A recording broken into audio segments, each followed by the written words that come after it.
Buen día, docentes y evaluadores. ¿Alguna vez se han preguntado cómo es que se crea la maravilla de nuestro corazón?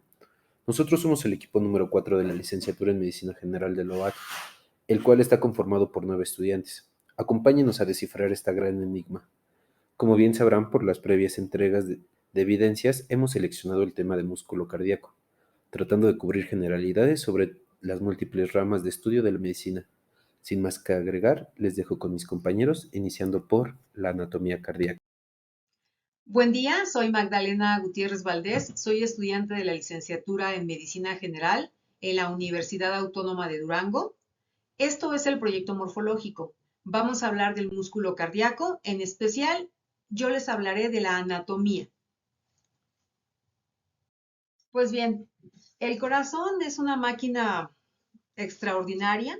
A lo largo de toda nuestra vida, las paredes se encargan de impulsar la sangre a todo el cuerpo. Está constituido este corazón pues por 4 cámaras, 2 cámaras superiores que son las aurículas y 2 cámaras inferiores que son los ventrículos, derecho, izquierdo, en ambos casos. Ahora bien, hay una observación interesante. Me gustó esta lámina que la saqué de el Atlas del Nether, porque aquí podemos apreciar el vértice del corazón y los ventrículos, derecho e izquierdo. Si observamos, esos ventrículos están anteriores y las aurículas o los atrios se encuentran en la parte posterior a ellos. Generalmente cuando nos muestran las láminas del corazón, esas láminas son como muy planitas, ¿no? O sea, nos hacen referencia como si las aurículas estuvieran sobre los ventrículos, pero en realidad no es del todo así. O sea, los ventrículos están hacia anterior y las aurículas están hacia posterior y superior. O sea, como podemos observar en el vértice, ajá, tenemos pues a ambos costados, derecho e izquierdo, a estos ventrículos, derecho e izquierdo. Y las aurículas, como se puede apreciar en esta imagen, están en la parte posterior. Entonces, el corazón generalmente nos los muestran así, pero en realidad está así como, no totalmente horizontal, pero tampoco está totalmente vertical. Entonces, guarda cierta inclinación. Bien, aquí tenemos un corte sagital donde se puede apreciar perfectamente bien el ventrículo y la aurícula o el atrio.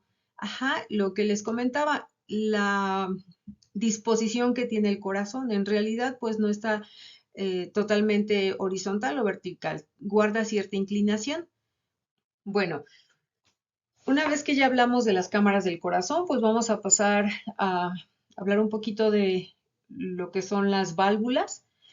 Tiene 4 válvulas el corazón, que es la tricúspide, la mitral, la aórtica y la pulmonar. Aquí en esta imagen podemos observar, por ejemplo, la tricúspide, la mitral, la pulmonar y la aórtica. Ajá. Esta lámina igual es del Nether y podemos observar perfectamente bien aquí las cuerdas tendinosas de la válvula mitral.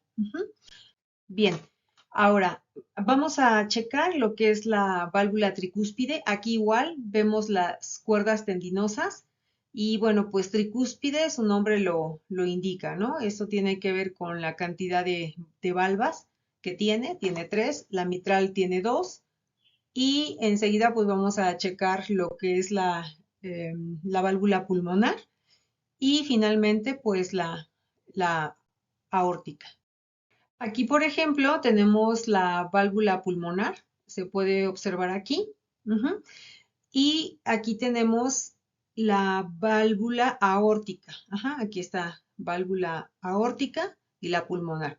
Aquí se puede ver muy claramente la diástole, que es cuando las cámaras se llenan, esos ventrículos son llenados, y la sístole cuando la sangre es expulsada. En este caso, bueno, pues se va directamente a los pulmones y aquí, bueno, cuando se abre la válvula aórtica, pues pasa a todo lo que es la irrigación para la oxigenación en todo el cuerpo, ¿no? Aquí, bueno, pues en la pulmonar, cuando se abre, se va directamente a los pulmones para hacer el intercambio gaseoso. Y pues vamos a continuar hablando de lo que es ahora las capas del corazón. Es importante mencionar que el corazón está compuesto por tres tipos de músculo em, y el nombre es sencillo, vamos, tenemos el músculo auricular, porque se encuentra en las aurículas, el músculo ventricular, porque está en los ventrículos, y tenemos también un músculo especializado, que es el músculo de la conducción. Ujú. Ahora bien, pues ahora vamos a hablar de las paredes del corazón. Vamos a iniciar desde la parte más interna hasta la parte más externa. En la parte más interna tenemos al endocardio. El endocardio es el encargado de cubrir las cámaras del corazón, las valvas. Está compuesto por una capa de células endoteliales. También tiene una capa de tejido conectivo subendocárdico y después le sigue la parte intermedia, que es el miocardio, donde pues se encuentran las células llamadas cardiomiocitos. Y finalmente tenemos el epicardio. El epicardio, bueno, pues la lámina visceral del pericardio seroso. Está compuesta, bueno, pues por células mesoteliales. Tiene también tejido adiposo y el tejido conectivo. Este epicardio tiene estas dos paredes, que es el pericardio parietal y el pericardio visceral. El pericardio visceral, como su nombre lo dice, es el que está directamente haciendo contacto con el corazón. Bueno, habíamos hablado que el corazón tiene tres tipos de músculo, que era bueno, no era, es el auricular, el ventricular y el especializado de conducción. Aquí tenemos el especializado de conducción, tenemos aquí el nodo sinoatrial, solamente voy a hacer mención porque, bueno, pues es abundante la información de lo que es la anatomía del músculo cardíaco. Ajá. Tenemos haces internodales, tenemos el nodo atrioventricular, tenemos aquí también la red de Purkinje, las ramas de Haas de His, Haas de Bachmann, y bueno, pues es como a grandes rasgos. Ya más adelante o sobre la marcha con relación al proyecto morfológico iremos profundizando. Y pues finalmente las venas y arterias del músculo cardíaco. Aquí, bueno, pues no se está haciendo mención pues del sistema circulatorio con relación a la irrigación del músculo de manera externa. Solamente estamos hablando o vamos a hablar en este momento de las venas y arterias que entran y salen del corazón, ya que, como les había comentado, la información es súper extensa, pero aquí podemos observar la aorta, la arteria, podemos observar también las pulmonares, la cava inferior, la cava superior, las venas pulmonares superior e inferior, izquierda, al otro extremo la derecha, solo por mencionar algo. Ajá. Un dato importante, considero, es que en el caso de las venas, en el corazón, todas las venas ingresan, entran. Por ejemplo, la cava inferior, pues ingresa la sangre con CO2. Las venas pulmonares, ajá, cuando ingresan ya la sangre oxigenada. Las venas entran, las arterias salen. ¿A qué me refiero? Con respecto a la sangre. Ajá, entonces, cuando hablamos de arterias a nivel cardíaco, las arterias expulsan, ajá, y las venas ingresan. Por mi parte es todo. La bibliografía, bueno, pues Me basé láminas, la mayoría en el Nether. Chequé también el ROS. mm, Chequé de igual manera en el Instituto del Corazón de Texas algunas láminas. Información nada, pero el Nether fue como la base de esta investigación y le siguió el ROS. Por mi parte es todo, les agradezco la atención.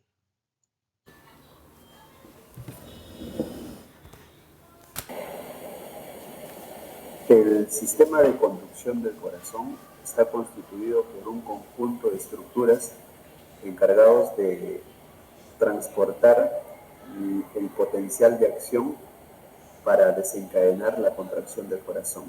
Existen dos tipos de células musculares cardíacas, las fibras contráctiles y las fibras automáticas. En el caso de las fibras automáticas, estas son autoexcitables y son las que van a generar este potencial de acción que dispara la contracción del corazón. En la figura de la diapositiva podemos apreciar las células musculares cardíacas que tienen forma cilíndrica ramificada y estas células se unen mediante los discos intercalares. A nivel de estos discos intercalares vamos a encontrar los desmosomas y también las uniones en hendidura, que son las uniones tipo GAP. Es a través de estas uniones tipo GAP que se va a transmitir los potenciales de acción de célula a célula. En esta figura se puede ver el sistema de conducción cardíaco constituido por el nodo sinoauricular, también conocido como nodo de Kate-Flack, el nodo aurículo-ventricular, conocido también como el nódulo de Ashok-Tawara, el haz de His, los ramos derechos e izquierdo del haz de His, y también las fibras de Purkinje, que son la parte final de este sistema de conducción. Hay que tener presente que el nodo sinoauricular está cerca de la desembocadura de la vena cava superior y es considerado el marcapaso cardíaco. Es el que se encarga de generar este potencial de acción que se va a distribuir primero por las aurículas y posteriormente por los ventrículos. El potencial de acción muscular generado en el nodo sinoauricular se distribuye a la aurícula derecha y a la aurícula izquierda a través de estas uniones en hendidura que se encuentran en los discos intercalares. Luego, estos potenciales de acción van a ser recogidos por el nodo aurículo-ventricular. Y una vez que ya están en el nodo aurículo-ventricular, son canalizados hacia el haz de His. Luego, el potencial de acción va por el ramo derecho y el ramo izquierdo del haz de His hasta llegar a las fibras de Purkinje. Cuando el potencial de acción llega a las fibras de Purkinje, genera la contracción de los ventrículos.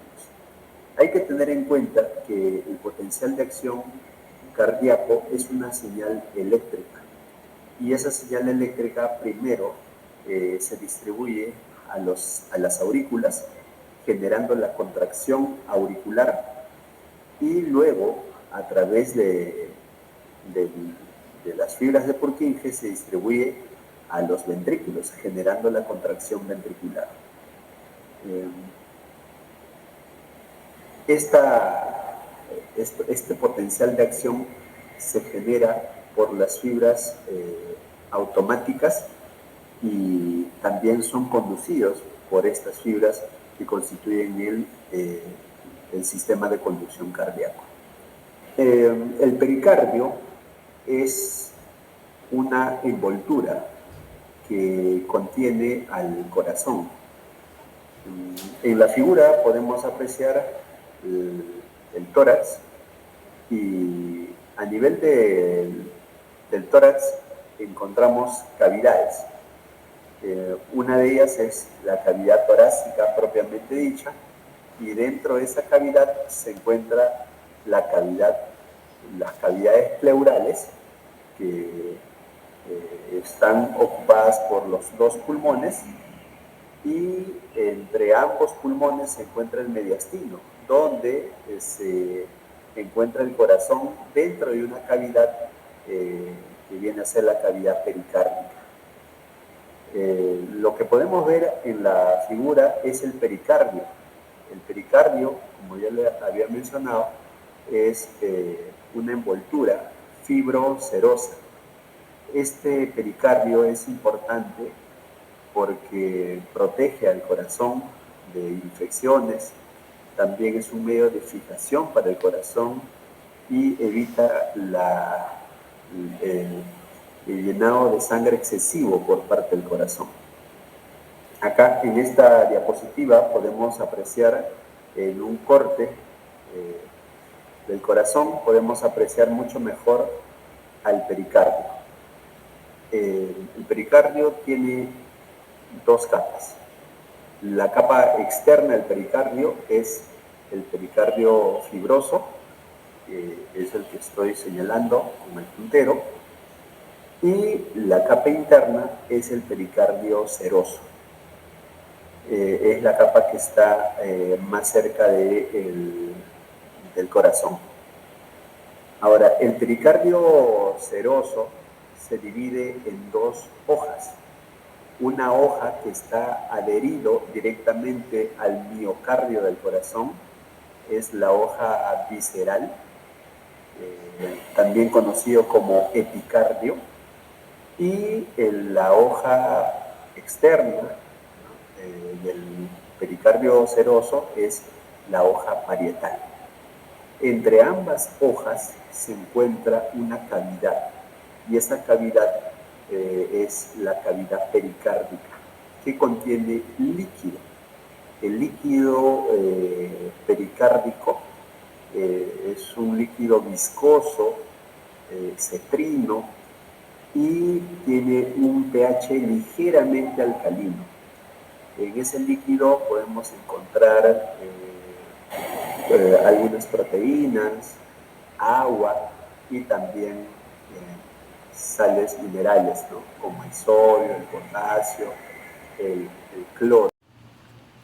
Buenas noches, mi nombre es Guillermo Pérez Gres. Actualmente me encuentro cursando la carrera de medicina en la Universidad Autónoma de Durango, y me tocó hablar de la circulación mayor y la circulación menor.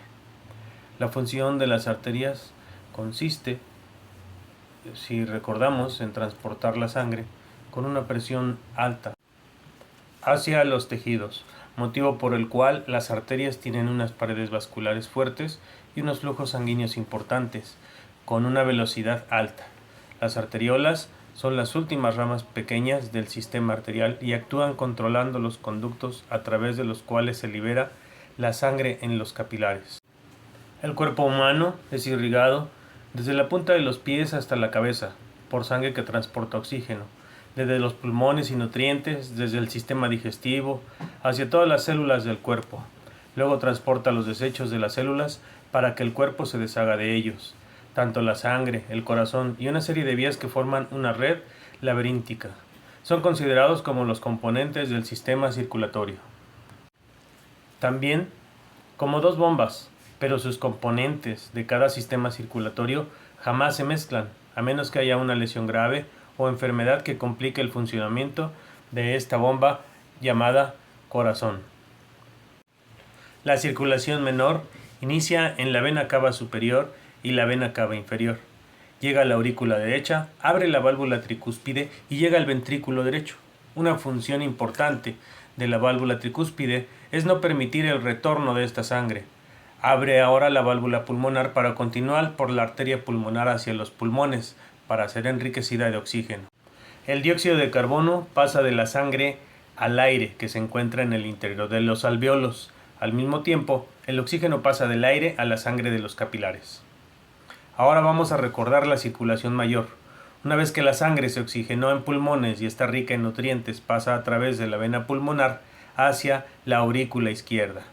Abre la válvula mitral para llegar al ventrículo izquierdo y por medio de una contracción llegará a la válvula aórtica, para llegar a la aorta y realizar su recorrido por todo el callado aórtico, para finalmente llegar a los lechos capilares y a través de estos a todas las extremidades del cuerpo, la cabeza, los dedos y los pies. Recordemos también que las funciones del sistema cardiovascular son transportar hormonas, desechos minerales y contribuir en las funciones bioquímicas.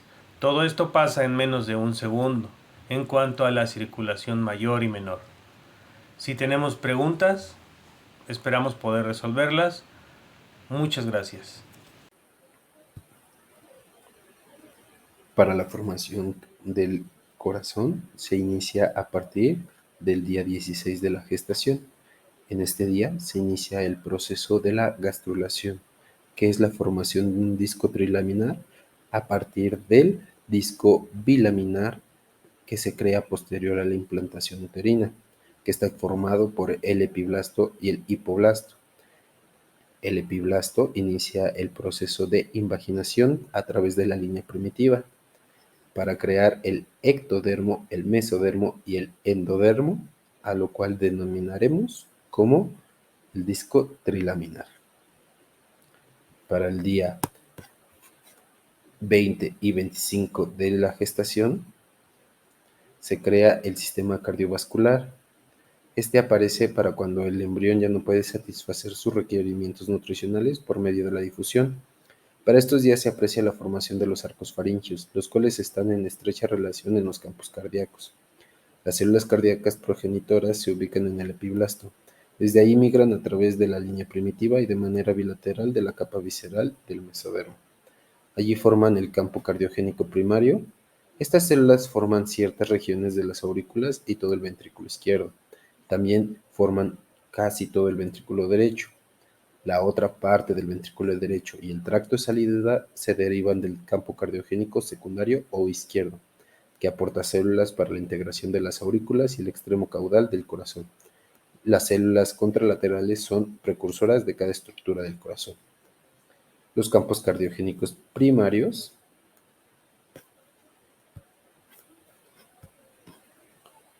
son inducidos por el endodermo faríngeo subyacente para formar mioblastos cardíacos e islotes sanguíneos, que darán origen a las células hemáticas y los vasos por medio del proceso de vasculogénesis y hematopoiesis. El campo cardiogénico secundario también se muestra con cierta lateralidad, es decir,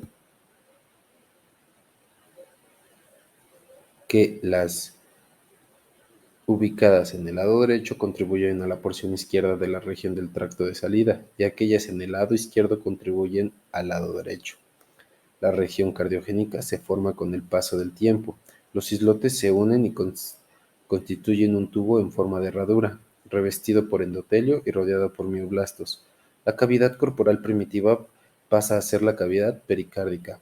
Las aortas dorsales aparecen a ambos lados de los islotes sanguíneos, paralelos y cercanos a la línea media del embrión. Simultáneamente, a medida que el embrión crece y se pliega en dirección cefalocaudal, se va formando el tubo cardíaco. También lo hace en sentido lateral. Las regiones media y caudal de los dos primordios cardíacos se fusionan, excepto en su extremo más caudal.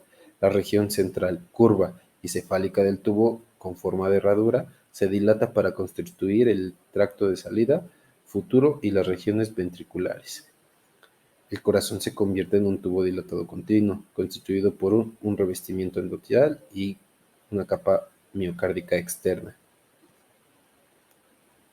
El músculo cardíaco se desarrolla a partir del mesodermo visceral.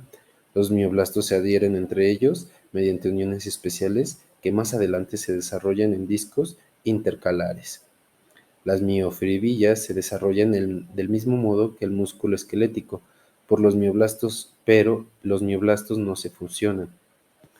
En etapas posteriores del desarrollo, se hacen visibles algunos haces especiales de células musculares con miofibrilas distribuidas de manera irregular.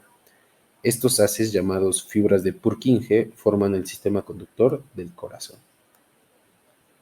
El drenaje venoso se recibe en su polo caudal y bombea sangre desde el primer aórtico hacia la aorta dorsal en su polo craneal.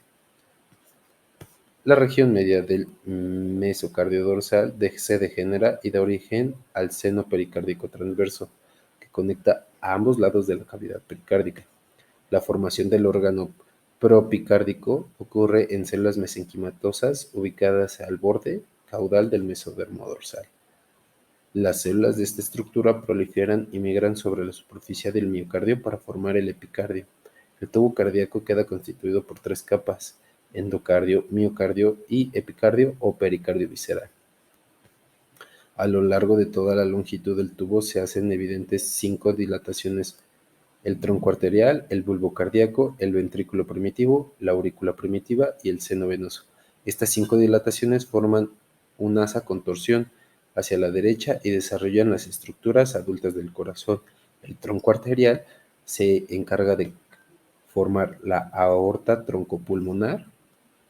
El bulbo cardíaco forma la región lisa del ventrículo derecho, la región lisa del ventrículo izquierdo.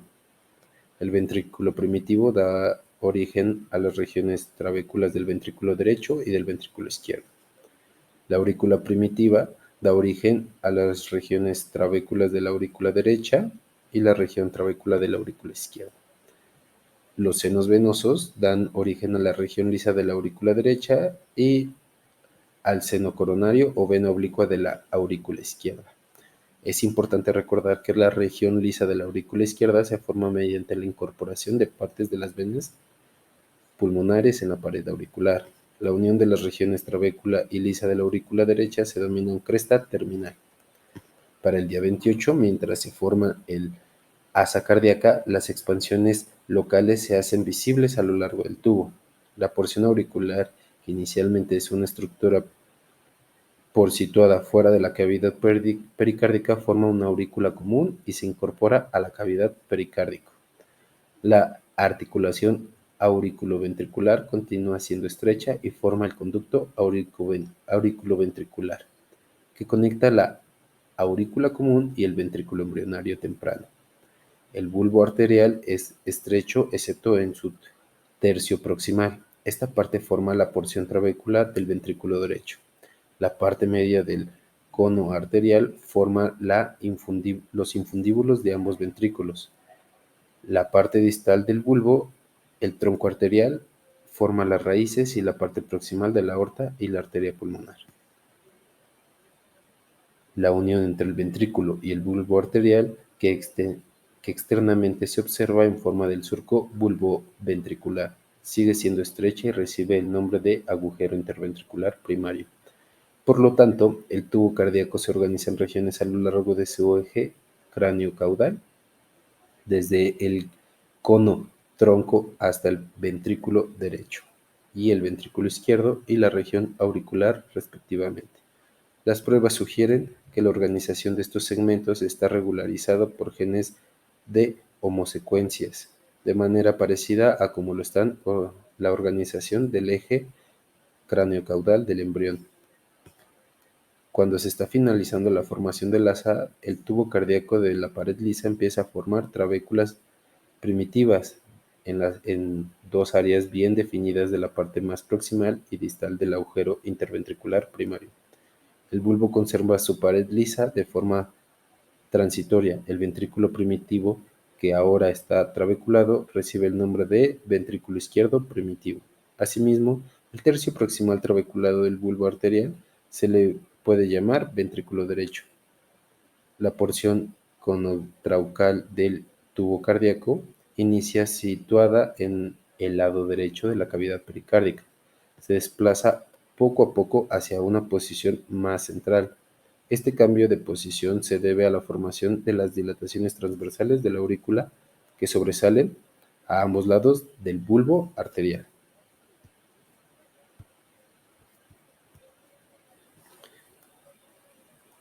La formación del seno venoso es la mitad de la cuarta semana. El seno venoso recibe sangre venosa de las astas de los senos derecho e izquierdo.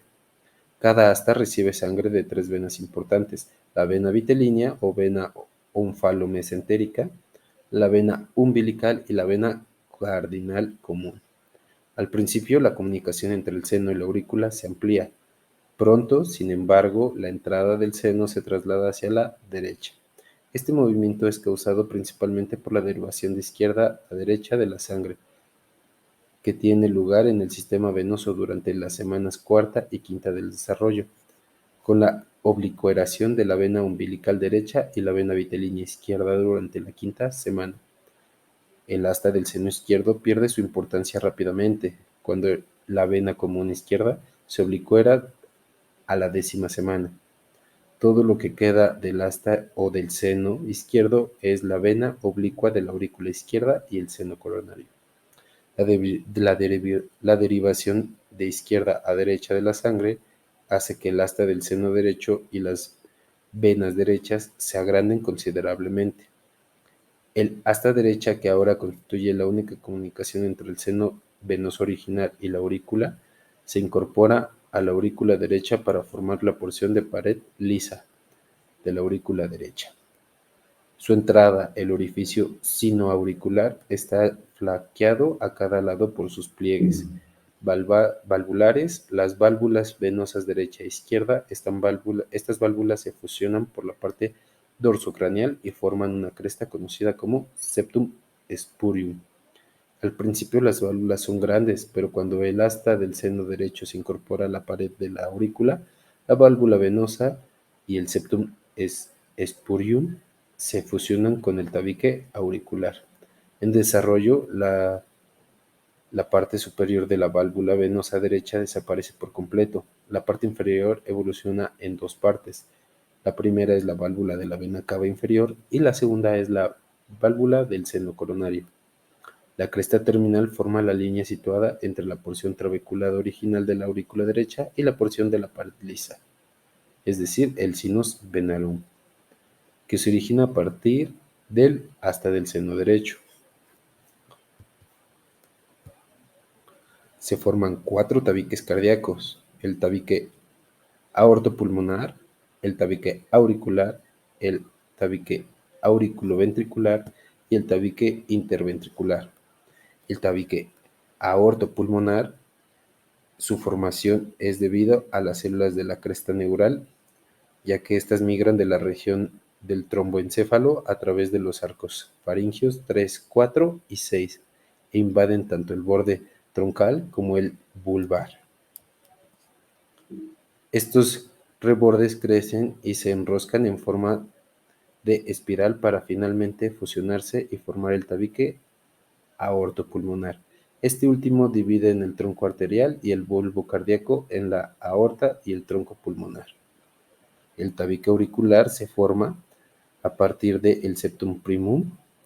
El primer tabique se forma en el borde de la aurícula primitiva y crece hacia los lados, hacia los cojinetes auriculoventriculares del canal auriculoventricular. El ostium prium se forma en el borde del primer tabique y los cojinetes AB. Este se cierra cuando el primer tabique se fusiona con dichos cojinetes. El ostium secudium se forma en el centro del primer tabique. El septum securum se forma a la derecha del primer tabique. El agujero oval es la apertura entre las porciones superior e inferior del segundo tabique. Durante la vida embrionaria existe una derivación de la aurícula derecha a la aurícula izquierda a través del agujero oval. Inmediatamente después del nacimiento, la disminución de presión en la aurícula derecha debido a la oclusión de la aurícula de la circulación placentaria y el aumento de la presión en la aurícula izquierda a causa del incremento del retorno venoso pulmonar facilitan el cierre funcional del agujero oval. Más adelante, el primer y el segundo tabique se fusionan de manera anatómica para complementar la formación del tabique auricular. El tabique auriculoventricular, los cojinetes AB dorsal y el aventral se acercan y se fusionan para formar el tabique AB. Este último divide el canal entre AB en dos canales, el derecho y el izquierdo. Tabique interventricular. El tabique interventricular muscular se forma en la línea media de la zona inferior del ventrículo primitivo y crece hacia los cojinetes auriculoventriculares fusionados. El agujero interventricular se localiza entre el borde libre del tabique muscular y los cojinetes auriculoventriculares fusionados. Este agujero se cierra con la parte membranosa del tabique 4. El tabique membranoso 4 se forma a partir de la proliferación y fusión de tejido procedente de tres fuentes diferentes: el reborde vulvar derecho, el reborde vulvar izquierdo y los cojinetes auriculoventriculares. Hola, mi nombre es Andrea Ortiz Rubio y a nombre del equipo número 4 agradecemos de antemano su atención prestada y cabe señalar que lo anteriormente expuesto pertenece al 80% de nuestro avance, tanto la presentación de nuestros ponentes como la presentación de las diapositivas. Finalmente, esperamos que nuestro último 20% sea el factor sorpresa, el cual corresponde a nuestras maquetas, y adjuntar nueva información relevante que enriquezca nuestro tema finalmente. Gracias.